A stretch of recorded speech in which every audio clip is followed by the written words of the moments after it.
Hello, everyone, and welcome to Burn the Ship, the podcast that helps entrepreneurs go all in on their business, and we introduce them to professionals that can help them to do so. Today, we have a very special guest, Miss Kelly Ladd. How are you doing today, Kelly? I'm doing great, Rod. How are you? I'm doing very well, thanks. Thank you so much for coming on today. We want to hear a little bit more about Piedmont. And want you to tell us about your business. And we understand that time is our most valuable resource, so go ahead and jump into things. Tell us about your journey. Well, my journey started after college, went overseas for a little bit, and came back, needed a job, and was able to land a position at St. Mary's Hospital in West Palm Beach, Florida. And I started out as an accounting clerk. Found that I had a knack for computers and insurance billing. And so from there, worked at a few different other healthcare organizations, started my journey really from the ground up. Fast forward about 5 years, I started in a physician practice, large physician practice, and found that I really had a niche on understanding physician operations, the various nuances of insurance, accounts receivables, compliance, so you name it, we do it in the healthcare sector with the business of medicine. And so spent several years just rising through the ranks. I went from basically being an accounts receivable supervisor with a health system into an office manager at a physician's office, promoted into a practice manager with a larger practice, and then on to a practice administrator. I spent almost 15 years in the ear, nose, and throat space, and from there was able to fine-tune a lot of the skills that I use today. And sorry, excuse me. So started that journey in the ENT space, found that I had a knack for understanding coding, the full revenue cycle with insurance, and grew, became the president of the Administrators Association for ENT. Okay. And then from there, went to Gordon Hospital up in Calhoun, Georgia, back into a health system. Was there for about a year and a half. Got some more education on larger scale physician offices, some more education in primary care especially. Found that I really enjoyed primary care and enjoyed working with the physicians. And from there was recruited into my current position as the CEO of Piedmont Internal Medicine. Awesome. Seems like you were able to grab the skills of the behind the scenes things that we really don't think about. When you think about medicine, you think about, okay, I'm getting fixed or I'm getting diagnosed. But I guess now I have an open eye to say there's a lot of stuff behind the scenes that has to go correct in order for them to do their diagnoses. It seemed like you became a professional at that. I did. What I basically equate the business of medicine being is similar to being on a movie set. Okay. So you have a lot of the crew in the background running cameras, running sound, running lights. You have the people that are putting up the sets together, the costume designers, the script writers, people taking data points and all that stuff. And then really the actors are the doctors. Makes sense. So what people don't always see in everyday life in the physician's office is what does happen behind the scene. They see the people at check-in. They don't always understand that the people at check-in are doing anywhere between 3 and 5 jobs almost at the same time, because we're collecting information. We're collecting the patient's demographics. We're collecting their insurance information. We're collecting the reason that they're there to see the doctor. We're also having them do a lot of paperwork, which I know people hate. If we had our way, there wouldn't be any paperwork, but we have to comply with government and insurance regulations. Those regulations, what are you going to do? They're killing us. But people don't realize that we have to have that information correct. It all starts at the front office. And if we get something wrong, then that delays payment in the end. So that's actually the beginning of what we call our revenue cycle. Okay. So as we go through, again, we have compliance, a lot of computers. We have HIPAA, we have OSHA, we have HR law, we have cybersecurity, clinical protocols. So there's a whole gamut of different things that are going on at the same time that people don't think about, that we have to be aware of in order to keep our patients safe, in order to keep our staff safe, and in order to deliver the best medical care that we can within our ability. And yours. Yes, it seems like you have all of those things taken care of in the background with the billing. You understand with your years of experience how that revenue cycle goes. Inside of the office in itself, on the front side, what are you guys helping patients with? Is it just surgeries, or what is it you're helping with?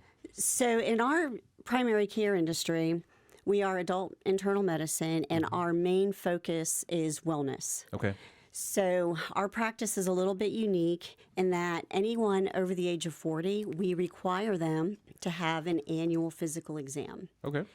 The reason we do this is because we want to make sure that nothing's happening in the background or underneath the skin that we don't know about that could cause a severe issue down the road. Okay. So the emphasis is on preventive medicine, making sure that vaccines are up to date, making sure that your heart has a regular heartbeat.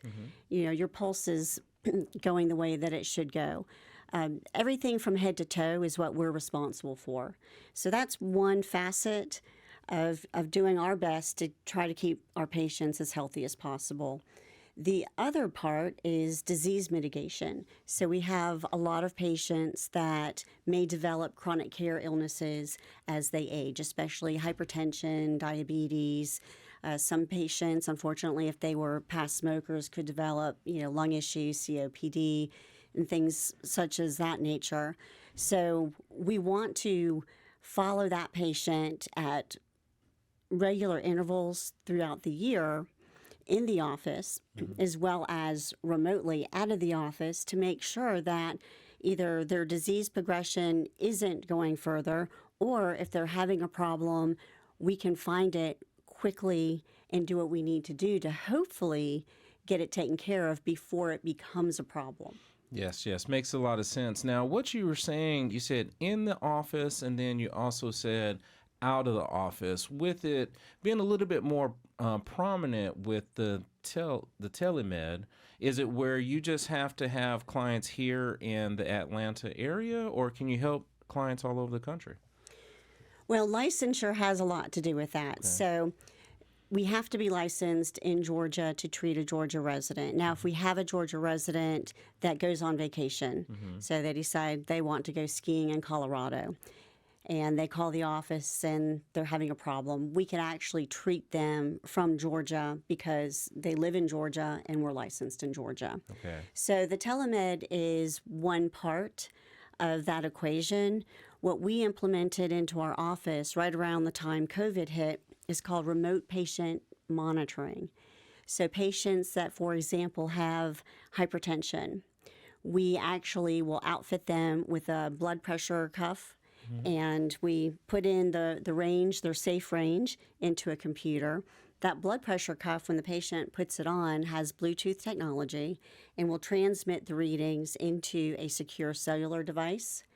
And that information is transmitted to a third-party software company where we have access to, and if the patient has an out-of-range result, we get notified so that we can now start some patient engagement proactively and calling the patient to say, hey, Ms. Smith, we see that your blood pressure is out of range, what's going on? And so there's constant engagement with that patient just to make sure that they're not having any problems. They're being compliant. Because we actually have found some situations that the patient wasn't being compliant for one reason or another, and that could have caused them to go into the hospital and in some cases die. Okay. Yeah, there's nothing like real-time data. It's one of those things where if you're able to check, the oxygen in my finger and it's down to 91, it's a problem, so that's awesome that you guys have that technology. Is it one of those things where you guys just embrace the technology, or have you guys always been on the cutting edge? So, with our practice, I'm really proud to say that we've always been on the cutting edge of whatever we can be in primary care, whether that's piloting programs on Epic to see, how can we check the box easier, make it easier for the doctors, or make it easier for our patients to access their own medical record data. I would say that with the remote patient monitoring, that's really cutting edge. Medicare did a study several years ago, back in the early 2000s, where they were finding that if a patient was in a chronic care management situation, that Medicare was able to save around 17% in annual Medicare dollars for that patient. Mm-hmm. So it's gone through a lot of metamorphoses. A lot of physicians didn't embrace that type of care for the patients because it required a lot of the physician's time, and we just didn't have the technology and the resources to do a good job. Okay.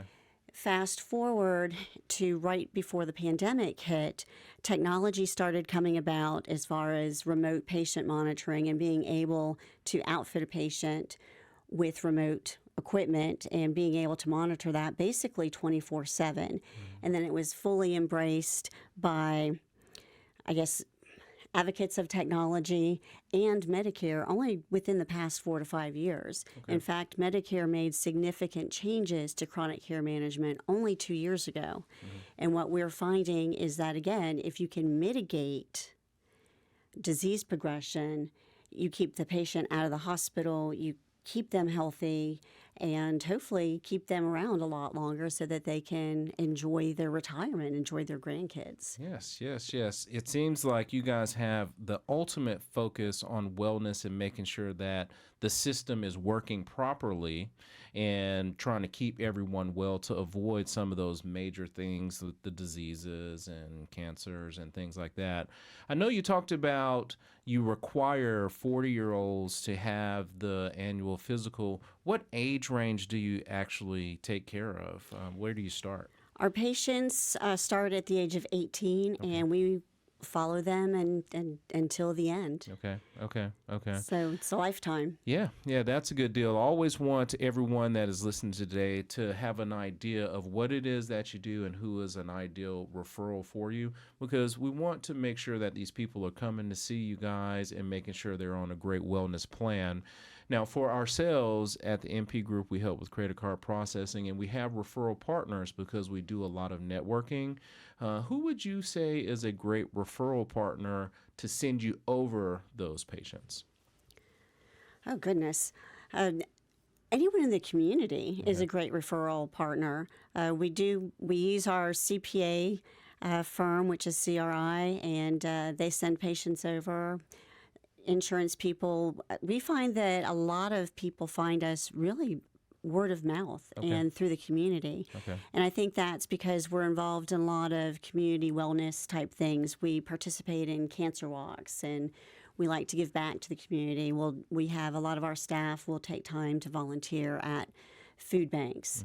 Mm-hmm. I'm also involved with the Georgia MGMA Association, where again, there's a lot of opportunity for referrals between other colleagues and myself. So we'll get patients that way. We also work a lot with Medical Association of Georgia, Medical Association of Atlanta, and other entities, as well as very closely with Piedmont Healthcare. Okay. So when we're looking at the scope of who's out there, who we can help, where we can get referrals in, we're looking at the community as a whole and being a part of the community.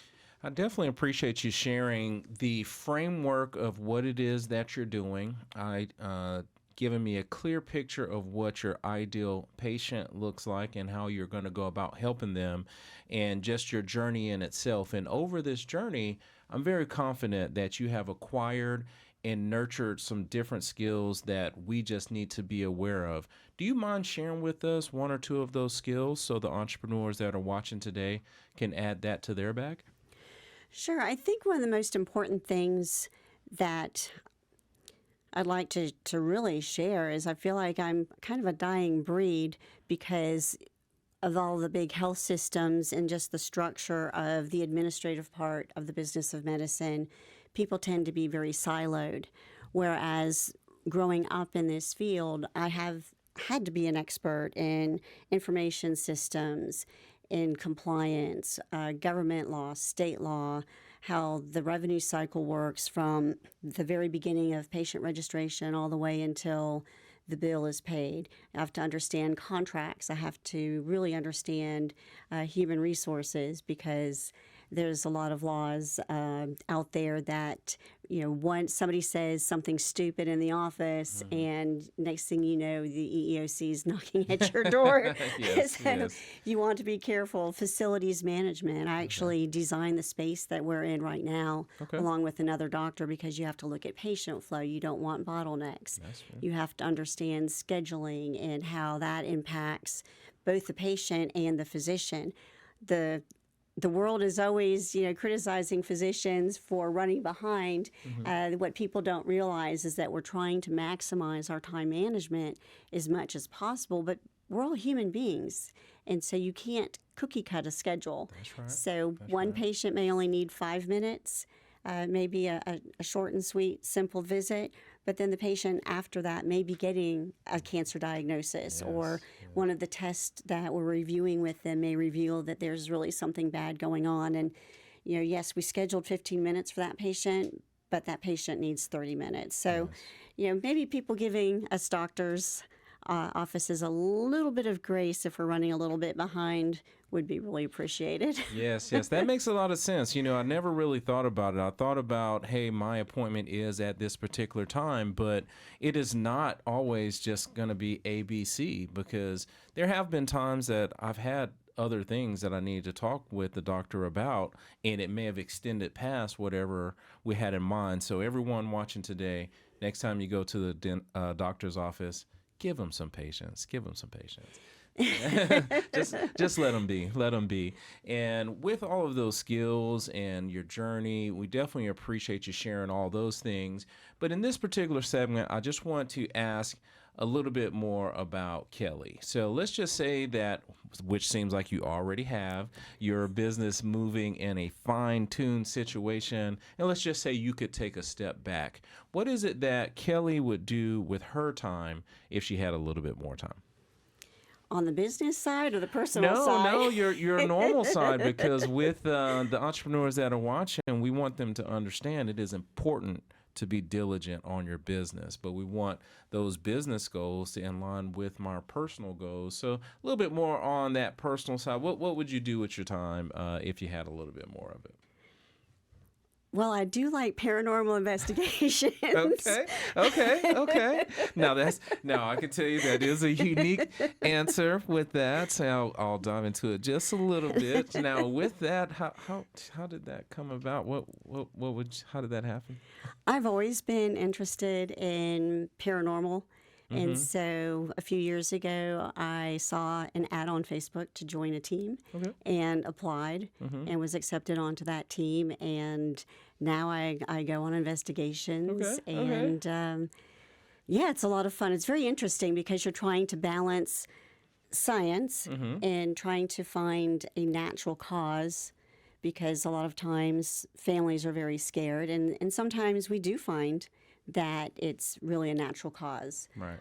Other times, not so much. Okay. I've seen some very strange things happen. Yes. It seems like you are focused on finding out. It seems like you're focused on finding out how to solve the issues or possible problems inside of the system, and definitely trying to figure out the problems that others may have in other ways. So it seems that's a constant. Yeah, it is. And now that you mention it, the two actually do go hand in hand. Absolutely. I see myself as a problem solver. And so healthcare, as everyone knows, because it's front and center in the news right now, there are a lot of, I wouldn't say problems, I would say challenges in healthcare. And there's a lot of misinformation about healthcare that unfortunately I think is spawned on through media, government, just a lot of perceptions of what really goes on in the doctor's office. And so for me, I like solving problems. I like to be on the cutting edge of figuring out how can we do this better. Right. We do a really good job, but how can we make this better? And then on the flip side, the same with the paranormal. It's about helping people. So I get to help people, albeit from the administrative side of medicine on my day job. But then when I go out on paranormal investigations, I'm also trying to help people who are fearful of something that they don't understand or something that they can't see. Right. And again, it could be something simple. They may have, a bat in the attic and they just haven't been able to see it. Or it may be that the door closes on its own because they don't realize that if you open another door on the other side of the house, it's creating some type of a strange backdraft. Yes. Where that door could be swinging a different way. Okay. Sometimes we go in and there is no answer. And I don't want to say that the problem isn't solved, but we can typically go in, figure out what's going on, and things aren't usually as scary as some of the TV shows point them out to be. No, there is not a demon around every corner. That's right. You could have just an entity that doesn't really know they're dead, or they need to tell their story, and they want to be seen or heard, and they're really just trying to get someone's attention because they're trying to get their story across. Right. And once they get their story across, they're able to pass on and problem solved. Go forward from there. See, look at you being a problem solver. Now, the people that are watching today, if they had a question about Piedmont internal medicine or some of the skills that you shared, what is the best way for them to get in contact with you? So as far as the practice, the best way would be to go through our website, which is www.piedmontinternalmed.com. And all of our providers are posted there. You can learn all about the practice on the website. And if you're trying to get in touch with me personally about either subject, the best way to get a hold of me is through my email, and that is Kelly, Kelly, .ladd, LADD, at PIMAPC.com. Awesome. Thank you so much for sharing that. And what we always do with our guests is we honor them by giving them the last word. So why don't you take a couple minutes and just tell us something good? Well, I found out today that it is your son Connor's birthday. That's correct. That is correct. And that I would be a first. Yes. All right. Yes. No one criticize the singing here because I'm going to do this. That's your camera right there. All right, Connor. Happy birthday to you. Happy birthday to you. Happy birthday, dear Connor. Happy birthday to you. Thank you so much. Connor, I love you, buddy. Yes. Thank you so much for coming on today. That was a very special, most special podcast I've ever had because no one else is sang. So thank you so much for coming on today, Kelly. I truly do appreciate it. Thank you, Ron. I appreciate being here. Thank you for having me. Yes, and to everyone that is watching, be kind and thanks.